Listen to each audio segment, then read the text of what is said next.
वो हम marginal cost से रिलेटेड करेंगे। देखो XY bakery bake 10 cup cakes for total cost of 1200। तो एक्सवाई बेकरी है जो कि यहाँ पर 10 कप केक्स बनाती है और उसकी कॉस्ट 1200 रुपए आती है, जिसके अंदर फिक्स कॉस्ट हमारी यहाँ पर 1000 रुपए है और 200 रुपए हमारी वेरिएबल कॉस्ट है। ठीक है, if they decide to take one more cake 11 cake the fix cost remain 1000 but the variable cost will be increased slightly. Let's say the total cost of bake 11 cake cupcake becomes 1220 रुपए। In this scenario calculate the marginal cost. तो हमें यहाँ पर marginal cost को जो है वो calculate करना है। तो बेसिकली हुआ क्या, आपकी पहली कॉस्ट कितनी आ रही थी 1200, जिसमें से 1000 तो हमारा फिक्स कॉस्ट है और 200 रुपया वेरिएबल कॉस्ट है, और 10 से अगर हम इसको डिवाइड करें तो एक यूनिट पे आपको कितना खर्च करना पड़ रहा है, आपको 20 रुपए जो है वो खर्च करना पड़ रहा है। इसलिए जब आपने 11 कप केक जो है वो बनाए तो आपकी जो टोटल कॉस्ट है वो 1220 हो गई, क्योंकि फिक्स कॉस्ट आपकी सेम रही और वेरिएबल कॉस्ट एक यूनिट जो है वो बढ़ गई, तो 20 आ गया। ठीक है, तो 12 से 20। अब इससे हम कैसे कैलकुलेट करेंगे, तो फॉर्मुला हमें पता ही है, marginal cost is equal to change in total cost divided by change in quantity. तो चेंज इन टोटल कॉस्ट को अगर हम कैलकुलेट करें तो देखो हमारी जो नई कॉस्ट आई है वो 1220 आई है और पुरानी कॉस्ट कितनी थी यहाँ पर 1200। ठीक है, मतलब कि ये 11 यूनिट्स की है और ये 10 यूनिट्स की, तो डिफरेंस कितना है, डिफरेंस हमारे यहाँ पर कितना आएगा, ये आएगा हमारा 20 रुपए। कितना डिफरेंस आया यहाँ पर 20 रुपए। ठीक है, उसके बाद चेंज इन क्वांटिटी वो तो हमें पता है 1 है, तो हम सिंपली यहाँ पर वैल्यूज पुट करेंगे। तो चेंज इन टोटल कॉस्ट है 20 और चेंज इन क्वांटिटी है वो 1, तो हमारा आंसर कितना आ जाएगा 20 आंसर जो है वो आ जाएगा। 20 आंसर जो है वो आ जाएगा। मार्जिनल कॉस्ट हमारा कितना निकल कर आएगा 20। ठीक है, नेक्स्ट क्वेश्चन की बात करें, which of this statement defines marginal costing. इसमें से कौन सी ऐसी स्टेटमेंट है जो कि यहाँ पर मार्जिनल कॉस्टिंग को अच्छे तरीके से जो है वो डिफाइन करते हैं। पहला, it is a costing technique used to determine the cost of producing an additional one additional unit of product और सर्विस। यानी कि ये बेसिकली एक ऐसी कॉस्टिंग की टेक्निक होती है जिसके अंदर आप जब एक एडिशनल यूनिट प्रोड्यूस करते हो तो उसकी कॉस्ट को जो है वो कैलकुलेट कर पाते हैं। बेसिकली ये जो टेक्निक है वो यूज की जाती है एक एडिशनल यूनिट जो आपने प्रोड्यूस किया उसकी कॉस्ट कितनी आई है उसको कैलकुलेट करने के लिए, उसे डिटरमाइन करने के लिए। In marginal costing cost are classified into fixed cost and variable cost. जब हम मार्जिनल कॉस्टिंग का यूज करते हैं तो हमारा जो टोटल कॉस्ट होता है उसको हम दो कैटेगरीज में जो है डिवाइड करते हैं।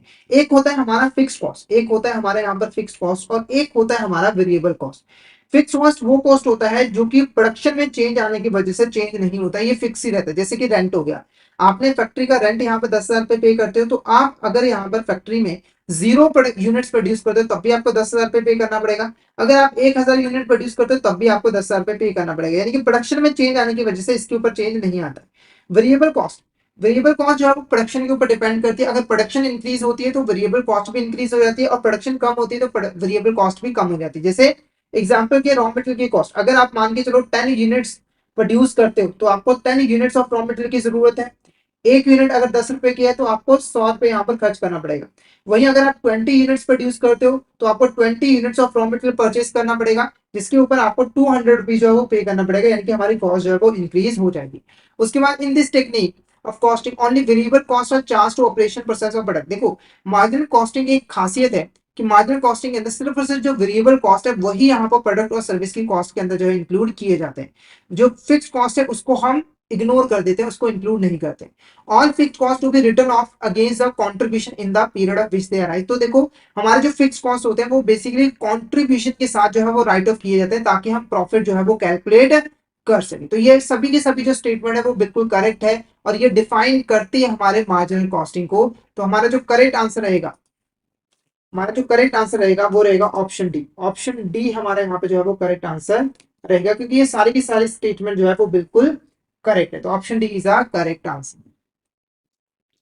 ऑप्शन डी हमारा यहाँ पर करेक्ट आंसर रहेगा। नेक्स्ट क्वेश्चन की बात करें, dash refers to the excess of sales revenue over the variable cost. It represent the amount of money that each unit of product और service contribute toward covering fix cost and generating profit. तो इसका जो answer है वो है contribution margin. Contribution margin क्या होता है, तो सिंपली देखो, जब आपकी सेल्स आपकी वेरिएबल कॉस्ट से एक्सीड कर जाती है तो वो जो अमाउंट एक्सीड की गई होती है उसी को हम कंट्रीब्यूशन कहते हैं। जैसे एग्जांपल के मान के चलो, आपकी जो सेल्स है, आपके जो सेल्स है वो 50,000 रुपए है, ठीक है, और आपके जो वेरिएबल कॉस्ट है टोटल, आपके जो वेरिएबल कॉस्ट है टोटल वो 30,000 रुपए, वो 30,000 रुपए। तो इसका जो डिफरेंस है 20,000 रुपए, इसे हम कहते हैं कॉन्ट्रीब्यूशन। और मार्जिनल कॉस्टिंग के अंदर पहला स्टेप होता है वेरिएबल कॉस्ट को सेल्स से माइनस करके कंट्रीब्यूशन को कैलकुलेट करना। क्लियर है? अभी जो कंट्रीब्यूशन है इसको यूज किया जाता है फिक्स कॉस्ट को कवर करने के लिए, यानी कि 20,000 रुपए इसको हम फिक्स कॉस्ट के साथ जो है वो कवर करेंगे। जैसे अगर फिक्स कॉस्ट आपकी 10,000 रुपए है तो इसको आप राइट ऑफ करके जो बाकी का अमाउंट बचा 10,000 पे, बाकी का अमाउंट बचा 10,000 पे, ये आपका क्या होगा यहाँ पर प्रॉफिट जो होगा। तो आपको मार्जिनल कॉस्टिंग समझ आ गई होगी। मार्जिनल कॉस्टिंग के अंदर पहले टोटल कॉस्ट को दो पार्ट्स में डिवाइड करो, फिक्स्ड और वेरिएबल। सेल्स में से वेरिएबल कॉस्ट को माइनस करो, कंट्रीब्यूशन आ गया। कंट्रीब्यूशन में से फिक्स कॉस्ट को माइनस करो, बाकी का जो अमाउंट बचा वो हमारा प्रॉफिट जो है वो कहलाता है, वो हमारा प्रॉफिट जो है वो कहलाता है। तो आई होप आपको एक क्वेश्चन समझ आ गया होगा कि जब सेल्स रेवेन्यू एक्सीड कर जाती है हमारे यहाँ पर वेरिएबल कॉस्ट से, तो वो जो एक्सीड अमाउंट है वो हमारा कंट्रीब्यूशन मार्जिन जो है वो कहलाता है। तो ये तो मैंने आपको कैलकुलेट किया था यूनिट्स के अंदर, आपको सो आपको मतलब कि टोटल वैल्यू के अंदर अगर आपको कभी यूनिट्स के अंदर कैलकुलेट करना हो तो वहां पर आपको क्या करना है, सेल्स पर यूनिट, ठीक है, जो सेल पर यूनिट है, जैसे सेल्स आपकी पर यूनिट हो रही है 10 रुपए, और उसमें से आपको जो variable variable cost per unit है उसे आपको यहाँ पर माइनस करना है। मान के चले वो 8 है तो 2 यहाँ पर हमारा यूनिट्स के अंदर जो है वो कंट्रीब्यूशन मार्जिन जो है वो आ जाएगा, मतलब कंट्रीब्यूशन मार्जिन पर यूनिट जो है वो आ जाएगा, क्योंकि आगे हमें कंट्रीब्यूशन मार्जिन पर यूनिट ही चाहिए होता है। नेक्स्ट बात करते हैं contribution represent the profit on per unit after the covering variable cost. Contribution क्या है, तो आपने वेरिएबल कॉस्ट को कवर करने के बाद जो भी प्रॉफिट कमाया, जो भी रेवेन्यू कमाया, वो कंट्रीब्यूशन हुआ। तो कंट्रीब्यूशन मार्जिन को हम कैसे यहाँ पर कैलकुलेट करते हैं, पहला dividing the total fixed cost divided by the number of unit sold, या फिर subtracting the total fixed cost from the total revenue, या फिर subtracting the variable cost per unit from selling price per unit, या फिर adding variable cost per unit to selling price per unit. तो मैंने already आपको बताया contribution कैसे calculate होता है। तो सिंपली आपको sales selling price per unit में से जो वेरिएबल कॉस्ट पर यूनिट है उसे यहां पर माइनस करना है। तो ऑप्शन सी हमारे यहां पर करेक्ट आंसर रहेगा, ठीक है।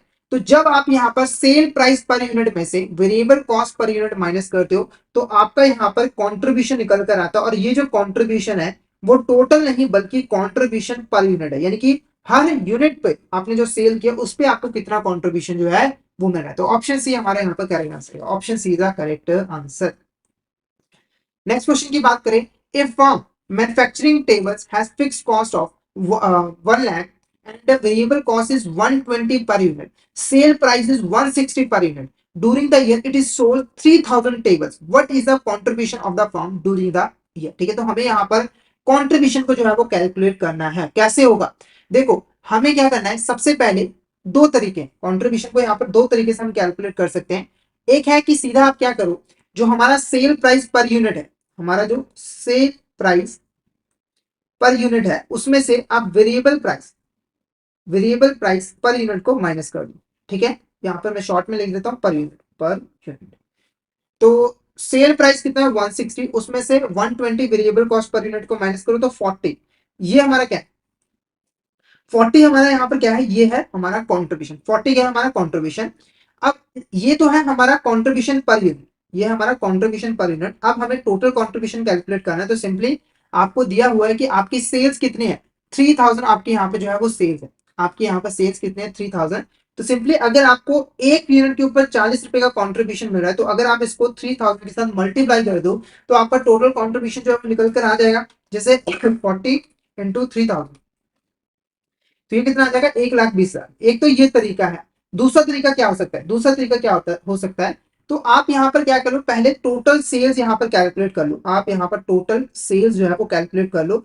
वो कैसे निकलेगा, तो अगर एक सेल आप करते हो 160 का एक यूनिट, तो 3000 सेल करोगे तो टोटल सेल वैल्यू कितनी मिलेगी 160 इंटू 3000, तो ये हो जाएगी 4,80,000 4,80,000। उसके बाद ऐसे ही टोटल वेरिएबल कॉस्ट भी फाइंड आउट कर लो, टोटल वेरिएबल कॉस्ट को फाइंड आउट कर लो। वो यहाँ पर कैसे निकलेगा 120 इंटू 3000, ठीक है, तो 120 इंटू 3000, तो ये कितना आ जाएगा 3,60,000 रुपए। अब सिंपली आपको कॉन्ट्रीब्यूशन टोटल कॉन्ट्रीब्यूशन चाहिए, तो आपको टोटल सेल्स में से जो आपकी टोटल सेल्स है, आपकी जो टोटल सेल्स है उसमें से जो टोटल कंट्रीब्यूशन है, सॉरी टोटल वेरिएबल कॉस्ट है, उसे आपको यहाँ पर माइनस करना है। टोटल वेरिएबल कॉस्ट को माइनस जो है वो करता है। टोटल सेल्स आपकी कितनी है 4,80,000 रुपए की है, और जो टोटल वेरिएबल कॉस्ट है वो 3,60,000 रुपए की है। तो अगर आप इसको माइनस करोगे तो आपका आंसर आ जाएगा 4,80,000 माइनस 3,60,000, तो ये आ जाएगा 1,20,000 रुपये। तो ये हमारा करेक्ट आंसर है। ओके, तो ये दोनों तरीके से आप आसानी से कैलकुलेट जो है वो कर सकते हो। नेक्स्ट क्वेश्चन की बात करें, marginal costing is a costing technique in which only variable cost are considered when calculating the cost of producing goods or services. In marginal costing how profit is calculated. ठीक है, तो देखो marginal costing का मतलब मैंने आपको समझा दिया है डिटेल में।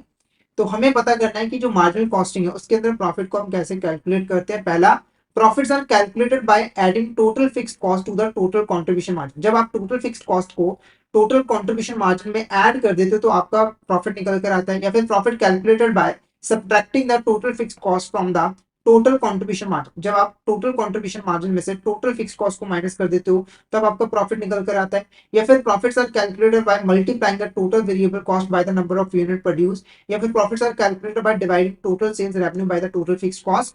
तो इसका जो करेक्ट आंसर है वो है ऑप्शन बी। ऑप्शन बी यहाँ पर करेक्ट आंसर रहेगा। जैसे अगर हम यहाँ पर देखें तो हमारा जो कॉन्ट्रीब्यूशन है वो कितना है, 1,20,000 रुपए। ठीक है, और जो टोटल फिक्स कॉस्ट है वो 1,00,000 रुपए की है। तो आपको ये टोटल कॉन्ट्रीब्यूशन में से टोटल फिक्स कॉस्ट को माइनस करना है और ये जो 20,000 रुपए है ये हमारा प्रॉफिट जो है वो निकल कर आ जाएगा। ये जो है हमारा प्रॉफिट निकल कर आ जाएगा। नेक्स्ट क्वेश्चन की बात करें, if form manufacturing tables has a fixed cost of 1 lakh and the variable cost 120 per unit, sale price is 160 per unit and during the year sold 3,000 table, what is the profit of the form during the year. तो during the year यहाँ पर profit कितना कमाया गया है। तो simple सा यहाँ पर आपको फॉर्मूला अप्लाई करना है। देखो फिक्स कॉस्ट कितनी है, 1,00,000 रुपए, वेरिएबल कॉस्ट है 120 पर यूनिट और 160 पर यूनिट। ठीक है, तो देखो आपको क्या करना है, या तो आप डायरेक्ट यहाँ पर कॉन्ट्रीब्यूशन जो है वो कैलकुलेट कर लो। जैसे यहाँ पर 120 पर यूनिट है इंटू 3,000 कर दो।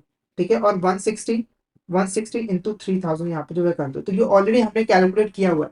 ये ऑलरेडी हमने प्रीवियस क्वेश्चन के अंदर डिटेल में जो है वो कैलकुलेट किया हुआ है। तो ये आ गया 3,60,000 और ये हमारा आ जाएगा 160 इंटू 3,000। तो ये आ जाएगा 4,80,000 तो कॉन्ट्रीब्यूशन मार्जिन तो ऑलरेडी हमने कैलकुलेट किया है, वो है 1,20,000 ठीक है, तो आपको 1,00,000 का माइनस करना है। तो ऑप्शन बी, जैसे मैंने एग्जांपल आपको वहां पर दी थी, तो 20,000 का हमारा यहाँ पर करेक्ट आंसर जो है वो रहेगा।